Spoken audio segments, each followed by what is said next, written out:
address the Josh Pate situation while I'm doing this? The Josh Pate situation, yes. So I will.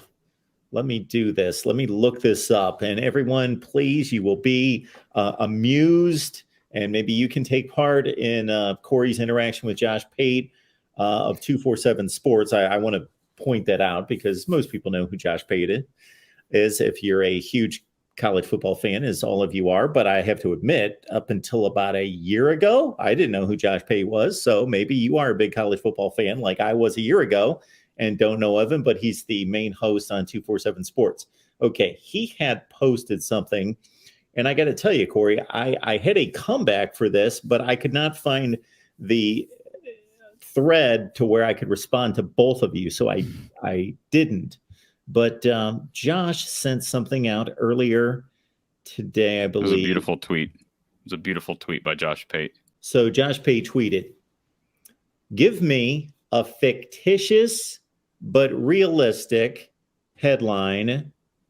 So realistic meaning it can happen, maybe not likely, but you can't say that, our quarterback's going to throw for 1,000 touchdowns this year. That's obviously impossible. So give me a fictitious but realistic headline that would change college football this season. His example hits home right here. Wow. 5-star quarterback portals to Iowa. I'm not in cahoots with Josh Pate. Let me just make that clear. So yeah, it sounds like it. So am I right in saying I'm not the only one who believes that would make a huge difference? Because there's some people, like we've talked about this, Iowa fans just don't want to address it. They think it's a terrible. That's why I responded to that tweet. They think it's a horrible idea. And he's not saying that a 5-star would want to come here. I get that. But it just seems like no one else wants to talk about that. Now I'm tired of talking about it because guess what? Gary Bohannon and Emory Jones are gone, Mark. So, I read into this a few different ways. So Josh is on point in a few different ways. Number one, he realizes this team has an exceptional defense year in, year out, and exceptional special teams. Therefore, this offense is typically, I was going to say horrendous. I'll go with that word.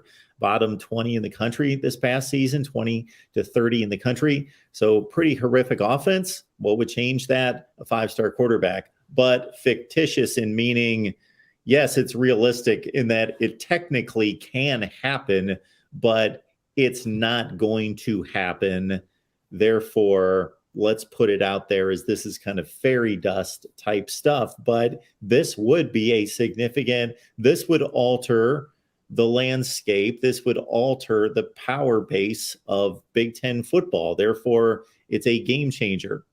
Mark, I do believe, and then I promise we're going to let this go because there's not a quarterback in the portal. I'm not going to sit here and just talk about it and torture myself, all right, any more than I already have.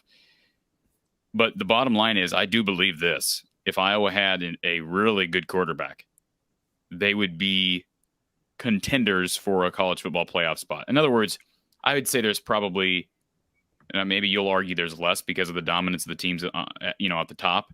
But I think Iowa would be in a situation where you could say, hey, we need to have college football playoff as a goal.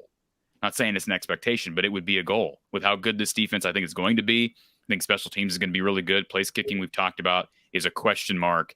But I do believe that with the defense, with the special teams unit, and you combine that with a transfer portal quarterback who produces, you're looking at a situation where I think you possibly could argue that this is not only a Big Ten contending team, but a team that could make a college football playoff. But they're not making a playoff, Mark, with subpar quarterback play. That is just not happening. And if I eat my words, I'll be thrilled to death. All right. But I just thought it was a good tweet by Josh Pate.